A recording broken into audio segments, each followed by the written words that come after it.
So you three are Nubian Co-heARTs. Can you actually tell us what Nubian Co-heARTs is? Yeah. Jen?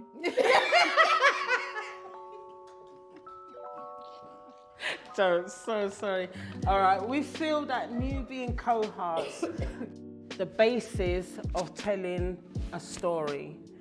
Not only black women, but every woman out there has a story to be told, especially when it comes into the criminal justice system. And we want everyone to know that because you're going through that, there is an happy ending if you want it to be. There's hope. There's hope, yeah, faith, hope, you know what I mean? And we tell the story to let you know and to let people know that your story's real. So, Black History Month, as we know, the theme for Black History Month this year is actually saluting our sisters. So we're going to be chatting about all things sisterhood, community, joy, black women joy, the lot. So let's talk about the three of you. You together collectively, you are the Nubian Co-heARTs. Can you speak to that, Eddy? Like, how was it first formed? What was the idea of coming together collectively? Listen, myself and Jen went to see a play called Favour. It was an all Asian cast, and I thought, has Clean Break ever done an all black cast? And I thought, you know what, they haven't, have they? You know, so I said, we need to get this something going on here. Eddy collectively tried to bring it together for about 4 years ago. Oh, wow. And it didn't materialise, it didn't manifest itself, so we sort of drew back from it. And then when we saw Favour, that's when the idea of realisation, like, we need to do something for ourselves. If Clean Break hasn't brought it, then let's try and bring it ourselves. Let's try and form this drama company that we're trying to put together. And I'm not gonna lie, in the beginning, after we come out of Favour, everybody Eddy saw is like, should we ask her? And at the deaf time, boy, I don't know, you know, because I don't know if they'd be interested. No, Ed, leave them alone, fam. You get me? But she forged ahead, and this is what it came to, so kudos. When was your involvement then? So it was soon after we did a production last year at the Almeida. We did a production called More Than We Can Bear. And that's when I really got to know the two of them. And we just started discussing. You both said, you know, this is what we're wanting to start up a theatre company, a black-led theatre company at that, which hasn't come off the back of Clean. You know, it's something that we want to do collectively. I jumped at it. I was like, it's not been done here. Out of all of the artistic things that you do, what part is joyful? Is it the singing, or is it the, you know, what part?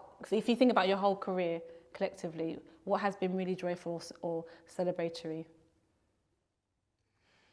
Yeah, for me, it has to be, the acting, but the singing though, you know, because I've sang from personal experiences. And one song that I've sang is called the Recovery Song. And it was inspired by my son. My son, he knew my story. Oh, I don't want to get emotional, but he knew my story.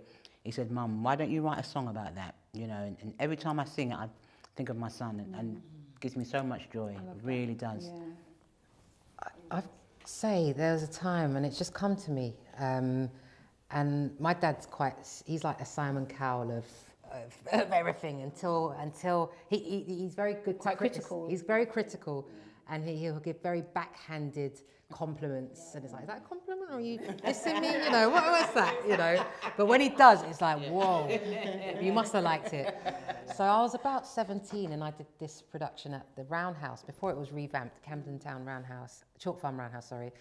And I played an addict, and it was immersive theatre piece. And I was in the corner of the Roundhouse, and the audience would come, and I can't even remember what the piece was about, but I remember my dad. He was really odd with me, like the next day, and I was like, "You're right, Dad." And he goes, "You weren't my daughter, you know. Wow. You transformed into someone else." And for me, I was like, job done. Job done. Thanks for the backhanded comment. So it was good then.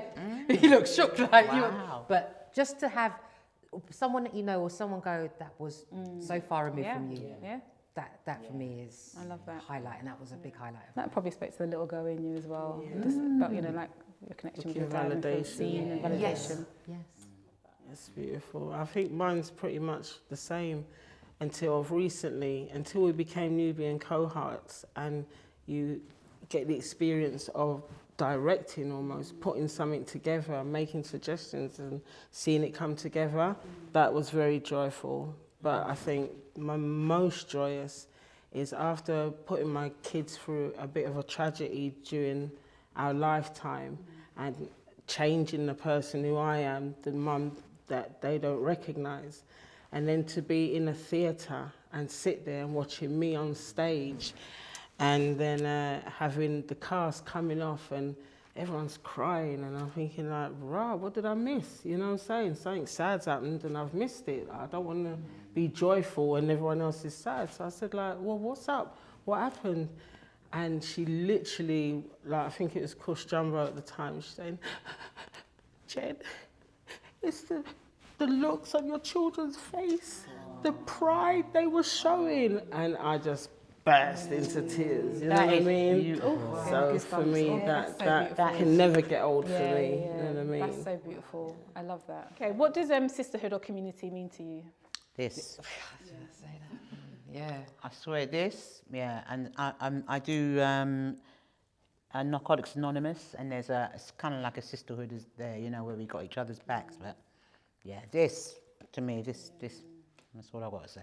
With sisterhood and with having a community, you find that like attracts like, right? Yeah. So if you've got you've got to have the same morals. And values and stuff. And it just happens that you gel together. We have the same core values, and we've got this honesty, the open-mindedness, the willingness to keep us always on the same path. So yeah, no, I see that with you three, absolutely, like all the time. I really, really see that. That really comes across. Okay, right, last question. Again, saluting our sisters. If we think about what that really means, name one person, someone probably in your life would be lovely. Who are you saluting? God, you said it. Oh, I don't want to cry, but you Well, said it. for me, I salute all black women that make a stand, that make the pathway for us easier. But it starts with one place, and that's my mother. And she was a single mother. She did experience domestic violence, but she was still managed to bring us and brought me to who I am today with my morals, my understanding, my teaching, my cooking, you know what I mean? But it started with her, no matter where I end up. So I salute her. We salute her. Wow, salute her indeed. Mother's always core to me, but I'm going to say my sister. So my sister was born with 1 year to live, 2 holes in her heart, severely developmentally delayed. By the grace of God, she's 33 now. Oh, wow. So she's a living miracle. And anytime I've gone wayward, she's always been kind of my magnet to come back to some sort of sense, you know? Because I look at her and I'm just like, everything you've been through, everything you've gone through, you're still standing. She could be rude, but she's still standing, you know? And yeah, my sister, I salute you. Yeah. I have to copy Jen, my mother. No longer with us. She was a queen. She was kind, she gave, you know, and she taught me not to be such well, I'm still angry, but not to be as angry, do you know what I mean? Just to be tolerant of people, you know, and she was money savvy, I'm telling you. And I honestly, I put her through hell with my drug taking, but she still held me, she still loved me, and that's why. I'm 13 years tomorrow, and that's my mum. I salute you, Mum. Yeah, my mum. Thank you.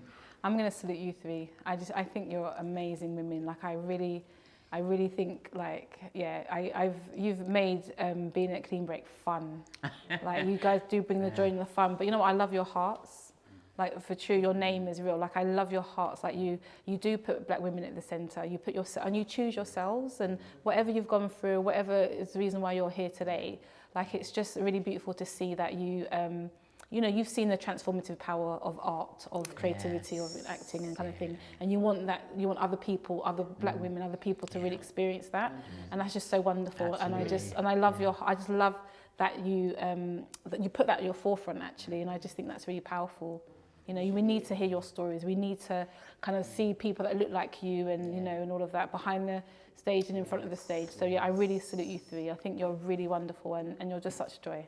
We really are. Oh, I've got to say, Titi, I love your enthusiasm. Like, honestly, I say, go Titi, go Titi. Yeah, no. You have been an absolute, you have been a strong bone. Yes, for man. us. Absolutely. We feel like it took a time getting there, but we embrace what you've brought to our table. Yeah, I really, really do appreciate that. We talk Thank about you. you all the time. Thank mate. you. we do, yeah. Thank you. And we're going to keep on going, right? We've still got more to do, man. Oh, this this is is That's the what I beginning. love. That's You're what I busy. love. That Telling you. yeah, it just you're backing, you're there. Like you're like you're like, Gives us okay, strength. when I can do it, I'm there. Bam. And yeah, We've got stuff to do. Yeah, mate, it's- Like, you know what I mean? Changing the world. Sometimes it takes time, but we got stuff to do, man. So yeah, we'll keep on going. Thank you very much. Thank you. Thank you guys. Thank you. Thank you. And You got in the tinted. You got in the tinted.